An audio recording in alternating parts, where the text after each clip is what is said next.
কেমন বেগুনিগুলো ফুলছে, আর একদম লম্বা লম্বা করে কেটেছি।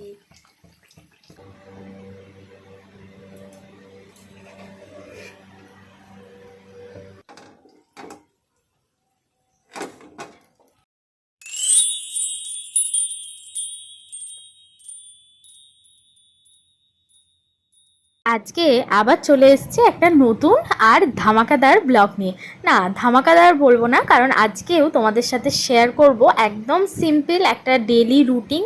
তো আজকে ভাবছি একটু খিচুড়ি করব। তো আজকে যেহেতু শনিবার, নিরামিষ, তো নিরামিষ আর কি তরকারি করব, তাই ভাবলাম আজকে একটু চালে ডালে খিচুড়ি করি আর গরম গরম বেগুনি ভাজবো। দারুণ লাগে। কার কার খিচুড়ি খেতে ভালো লাগে অবশ্যই কমেন্টে জানিও। তো প্রথমেই আমি মুগের ডালটাকে ভালোভাবে হালকা আঁচে ভেজে নিলাম। তো ভেজে নেওয়ার পর ধুয়ে নিলাম। আর ধুয়ে নেওয়ার পর হাঁড়িতে চাল আর ডাল দুটো একসাথে সিদ্ধ করতে দিয়ে দিয়েছি। আর এদিকে খিচুড়ির জন্য আমি একদম ডুমো ডুমো করে আলু কেটে নিয়েছি। তো আলুটা একটু ভেজে নেব। বেগুন আজকে তো নিরামিষ, তো ভাবছি একটু বেগুন করব, মানে বেগুনি করব আর একটু খিচুড়ি করব। তো এই যে আদা আর টমেটো শেষ হয়ে গেছিলো, তো সেটাও এনে দিয়েছে। তো চলো তোমাদের সাথে আবার রান্নাঘরে গিয়েই দেখা হবে। আর নিরামিষ যেহেতু খিচুড়ি, তাই টমেটম তো পেস্ট দিতেই হবে, না হলে টেস্ট আসবে না। আর এদিকে দেব আদা। আর এই যে তোমাদের দাদাভাই বাজার থেকে এই বেগুনটা এনেছে, তাই আমি বলছি বেগুনটা ভীষণ ফ্রেশ, আর আদা আর টমেটম এনেছে। তো চলো তোমাদের এবার ইন্ট্রোটা দিয়ে দিই। হাই বন্ধুরা, তোমরা সবাই কেমন আছো? আজকে চলে এসেছি আবারও একটা নতুন ব্লগ নিয়ে। গৌরব সুস্মিতা ব্লগে তোমাদের অনেক অনেক ভালোবাসা জানিয়ে আজকের ব্লগটা শুরু করছি। ছোট্ট ছোট্ট ভাই বোনেদের আমার অনেক ভালোবাসা আর গুরুজনদের প্রণাম জানাচ্ছি। তো দেখো এদিকে আমি সবজি কাটতে বসে গেছি। সবজি তো সেরম নয়, ওই টমেটম, আদা, আলু আর এদিকে বেগুনটা। তো বেগুনটা আমি একদম সাইড থেকে যে কোণগুলো হয়, তো সেই কোণগুলো বাদ দিয়ে দেবো। আর তারপরে মানে বাদ দিয়ে দেবো না, ওটা লাস্টে ভাজবো। আর আজকে যেহেতু দুপুরবেলা, তো দুপুরবেলাতে আমি ভালো বেগুনটা একদম মাঝখানের যে স্লাইসগুলো হবে, তো সেইগুলোতেই ভাজবো। আর আমি না পরশুদিন আলতা পরেছিলাম পায়ে, বৃহস্পতিবার ছিল বলে। তো দেখো কি সুন্দর লাগছে না? আর আমার না আলতা পরতে বেশ ভালোই লাগে, কিন্তু ওই যে আমাদের ঘরেও তো টাইলস আছে, তো আলতাটা পরলে না টাইলসে মানে ভীষণ প্রবলেম করে, তো সেই জন্য আর পরা হয় না। তো এই যে একদম আমি পাতলা পাতলা করে কেটে নিচ্ছি। আর এই কাজটা করার সময় না ভীষণ সাবধানে করতে হবে। আর দেখেছো বেগুনগুলো কীরকম লম্বা লম্বাভাবে পিসড হচ্ছে। আর একদিকে ফ্যানে ভাতও বসিয়ে দিয়েছি। জলখাবারে আজকে আর কিছু খাইতে ইচ্ছা করছে না, মনে হচ্ছে একটু ফ্যানে ভাত, আলু ভাতে ঘি দিয়ে খাই। আর দেখেছো তাড়াহুড়ো করে কাজ করতে করতে কেমন হাতটা কেটে গেল। আসলে তোমাদের দাদাভাই বলল আমি পেঁয়াজ দিয়ে আলু ভাতে মাখা খাবো। তো আমি তো আর পেঁয়াজ খাবো না, যেহেতু আজকে শনিবার নিরামিষ। তো পেঁয়াজটা খাই শনিবার, মানে রোজ দিন নয়, মাঝে সাঝে খাই। তো ওই পেঁয়াজটা সেই জন্য আমি আর বটিতে না কেটে ছুরি দিয়ে কাটতে গেলাম। আর দেখো কিভাবে হাতটা কেটে গেল, আর অনেকটা রক্ত বেরোচ্ছিল, তো জল দিয়ে ধুলাম। তো যাই হোক, তারপর এদিকে দেখো খিচুড়ির চাল ডালটা একদম হচ্ছে। আর এদিকে আমরা গরম গরম আলু ভাতে ঘি দিয়ে একদম দারুণ জলখাবারের খাবার আর কি, তো সেটা খেয়ে নিলাম। আর এই যে তোমাদের দাদাভাইও বলছে ভীষণ ভালো খেলাম। আর এদিকে আছে পাঁপড় ভাজা, আর এদিকে আছে কুমড়ো ফুলের বড়া। তো কুমড়ো ফুলের বড়াটাও আমি ভেজে নিয়েছি। আর ভাত খেয়ে নেওয়ার পর তারপর আর কয়েকটা কুমড়ো ফুল ছিল, তো তোমাদের দাদাভাই বললো সেটাও ভেজে নাও। তো আমি আর বেগুনির সাথে ভাজলাম না, এখন এমনি একানে করেই ভেজে নিলাম। এটাও খিচুড়ির সাথে হয়তো ভালো লাগবে খেতে, তবে আমার তো মনে হয় কুমড়ো ফুলের বড়া এমনিই ভালো লাগে। আর দেখবে তোমাদের দাদাভাই নতুন নতুন এক্সপেরিমেন্ট করতে খুব ভালোবাসে, তো সেটাই করবে। তোমরা একটু ওয়েট করো, দেখতে পাবে।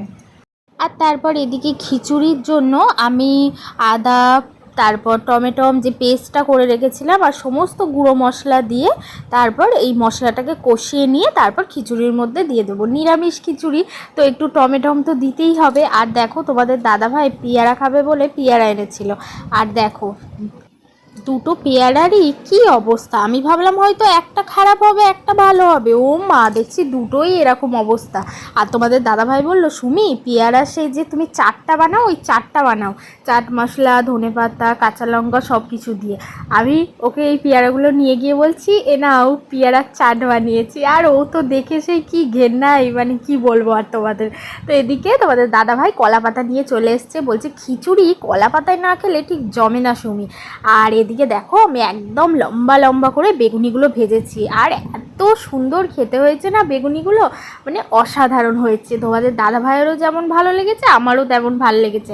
একদম ক্রিস্পি ক্রিস্পি, আর একদম বেগুনগুলো শক্ত ছিল না, ভেতরটা একদম সুন্দরভাবে সিদ্ধ হয়ে গিয়েছিল, তাই জন্য আরও সুন্দর খেতে লাগছিলো। আর তোমাদেরও বলবো বেগুনি তো যখন তোমরা কাটবে একদম যতটা পারবে পাতলা করেই কাটার চেষ্টা করবে, তাহলে কিন্তু আরও ভালো হবে। আর এই যে তোমাদের দাদাভাই এদিকে পাতাগুলোকে একদম সাজিয়ে রেডি করে রেখেছে সুন্দর করে।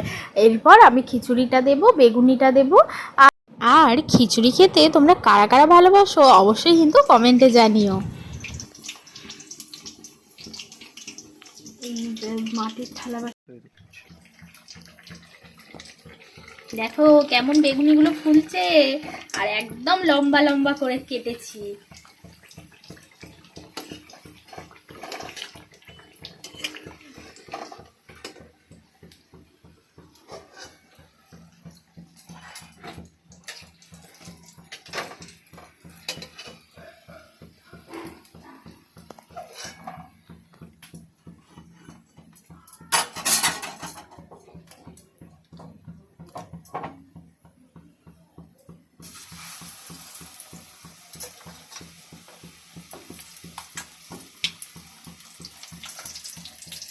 শীতকালটা যখন কুয়াতে থাকবো আমি খিচুড়ি করবো। আর এদিকে দেখো আমার গরম গরম বেগুনিগুলো ভাজা হয়ে গেছে, আর এদিকে আমি খিচুড়িগুলো বাড়ছি। তো এদিকে একদম টান টান করে যেমন তোমাদের দাদাভাই পছন্দ করে ঠিক সেই রকম পাতলা খিচুড়ি আমারও ঠিক পছন্দ হয় না, আর ওরও ঠিক পছন্দ হয় না। আর তার থেকেও বড় কথা কি বলতো, মানে এইরকমভাবে টান টান একটা খিচুড়ি হলে মানে দেখতেও একটা অন্যরকম লাগে আর খেতেও অসাধারণ লাগে। আর জানো তো মানে সবথেকে বড় কথা হচ্ছে যে নিরামিষ খিচুড়িও যে এত সুন্দর হতে পারে মানে আমি ভাবতেই পারিনি, মানে দারুণ হয়েছে। আর সাথে তো বেগুনিটা তো অসাধারণ, মানে মোটামুটি আজকে দুপুরের মেনুটা একদম জমজমাটি। তো চলো এরপর খেয়ে তোমাদের সাথে ঘরে গিয়ে দেখা হবে। দাদা ভাইয়ের আবার এই দুপুরবেলা একটা পার্সেল এলো, মানে একটা কোম্পানি থেকে গিফট করেছে এটা। তো দেখি কেমন দিয়েছে। ওয়াও, ব্ল্যাক কালার, কি সফট। এবার এটার মধ্যে কি একটা লেখাও আছে, ঠিক আছে এটা পরে দিচ্ছি। ওয়াও,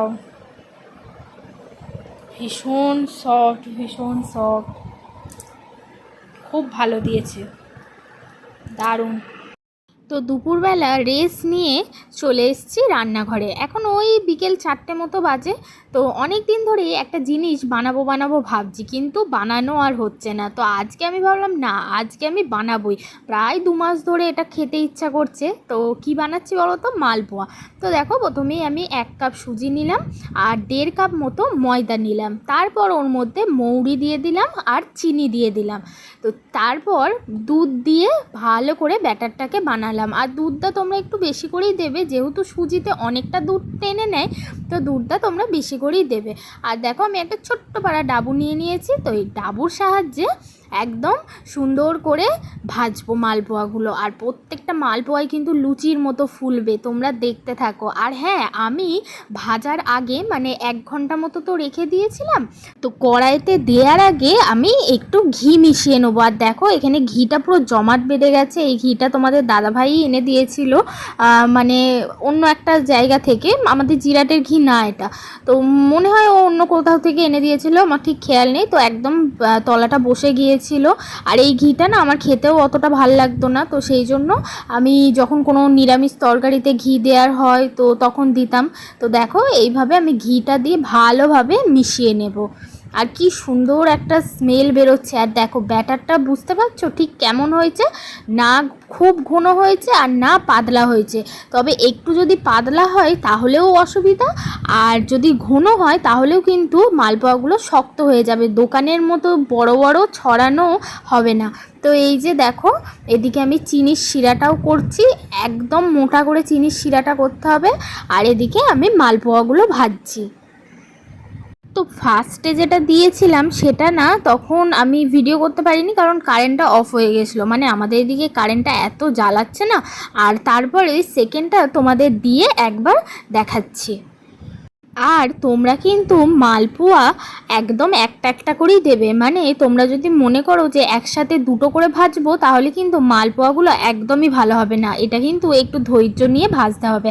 আর দেখো আমি ব্যাটারটা দেওয়ার সাথে সাথেই কীরকম ফুলে উঠলো আর কীরকম ছড়িয়ে গেল। তো বাড়িতে অবশ্যই একবার ট্রাই করো। আমার মনে হয় মিষ্টির মধ্যে সবথেকে কম উপকরণ আর সহজ মিষ্টি হচ্ছে মালপোয়া, আর আমার তো ভীষণ ভালো লাগে। আর এই যে দেখো আমি এতগুলো মালপোয়া ভেজে এখানে রেখে দিয়েছি, এরপর একটা একটা করে এভাবে রসে ডোবাবো আর তুলে প্লেটে রাখবো। তো তোমাদের এটাই বলবো যে একবার বাড়িতে হলেও ট্রাই করো, তো ভীষণ ভালো খেতে লাগবে। তো দেখো এখানে আমি একটা একটা করে রসে ডোবাচ্ছি আর প্লেটে রাখছি। আর আমার মনে হয় তোমরাও একবারে 8টা 9টা ভেজে নেবে, ভেজে একটা আলাদা প্লেটে তুলে রাখবে, তারপর রসের শিরার মধ্যে দিয়ে একটা একটা করে ঝাঁঝরির সাহায্যে এভাবে ছেঁকে ছেঁকে তুলে নেবে। আর আমার 1 কাপ ময়দা, মানে 1 কাপ সুজি আর 1.5 কাপ ময়দায় প্রায় 21 থেকে 22টা মালপোয়া কিন্তু হয়েই গেছে। আর দেখো মালপোয়াগুলোর সাইজ অনেকটা বড় বড় হয়েছে, তো তোমরা চাইলে ছোটও করতে পারো, কিন্তু আমি যেহেতু একদম দোকানের মতো বানাচ্ছি তাই আমি সাইজটাও ঠিক এই রকমই বড় বড় রাখছি। আর মালপোয়া তোমরা কোনটা বেশি খেতে ভালোবাসো, যেটা মোটা হয় সেই মালপোয়াটা খেতে ভালোবাসো, নাকি যেটা পাতলা হয় যেটা অ্যাকচুয়ালি মিষ্টির দোকানে বিক্রি করে সেইটা খেতে ভালোবাসো? আমার কিন্তু এই পাতলাটাই ভাল লাগে, মানে ধারগুলো একদম কুড়মুড়ে হবে আর ভেতরটা খুব সুন্দর হবে, বেশ নরম নরম ফাঁপা ফাঁপা। তো আমার কিন্তু এটাই বেশি ভালো লাগে খেতে। তো এবার দেখো আমার 1 থালা মালপোয়া প্রায় রেডি হয়ে গেছে। আমার বর কিন্তু এখন ঘুমাচ্ছে, তো ওর কাছে নিয়ে যাব আর ওর কি রিয়াকশান দেখব। ও তো জানেই না যে আমি এইটা বানিয়েছি, ঘুম থেকে উঠে দেখলে ভীষণ খুশি হয়ে যাবে। আর তোমরা তো অনেকেই জানো, মানে যারা আমার ডেলি ব্লগ দেখো, তো তোমাদের দাদাভাই মিষ্টি খেতে কতটা ভালোবাসে। তো চলো তোমাদের দাদাভাইয়ের কাছে ঘরে নিয়ে যাই। আর আমার সব কটা মালপোয়াই ভাজা হয়ে গেছে। তো যারা যারা এখনও অবধি আমাদের চ্যানেলটাকে সাবস্ক্রাইব করোনি তারা কিন্তু অবশ্যই আমাদের চ্যানেলটাকে সাবস্ক্রাইব করো। মানে কেমন বলো তো, সেই মনে আছে বাবা ডাক্তার দেখাতে গিয়ে চন্দননগর থেকে এনেছিল সেই পাতলা পাতলা আর কুড়মুড়ে ধারগুলো আর ভিতরটা ফাঁপা, আজকে ঠিক সেই রকম বানিয়েছে একদম দোকানের মতো। আমি তো 4টে খেয়ে নিয়েছি অলরেডি, তোমাকে না দিয়ে। আসলে তুমি তো ঘুমোচ্ছিলে, আমি আর তস হইতে পারছি না। এবার তুমি টেস্ট করবে। জানো তো ওই আমি প্রবাসে ঘর কন্যা যে দিদিভাই, তো ওই দিদিভাইয়ের ব্লগ দেখি, তো ওই দিদিভাইয়ের বাপের বাড়িতে দেখলাম একটা জিনিস, যে মানে ধরো আমরা যেমন আলাদা গ্যাসে ভোগ রান্না করে দিই গোপু সোনাদের, মানে মাও তাই করে, গোপু সোনাকে তো ঠাকুর ঘরে আলাদা গ্যাসে রান্না করে দেয়। ওনাদের দেখলাম একটা জিনিস, রান্নাঘরে যে গ্যাসে ধরো ভাত টাত হয় সেই গ্যাসেই মানে গোপু সোনারও ভোগ করছে, বা মিষ্টি আনলে সেই একই পাত্রে নিয়ে তারপর মিষ্টি দিচ্ছে, মানে এইরকম আলাদা বাসন টাসন সেভাবে নেই। তো সেটাই বলছি, মানে মানুষের ভক্তির উপরে সব কিছু, ঠাকুর অত এই টোকাটা দেখে না।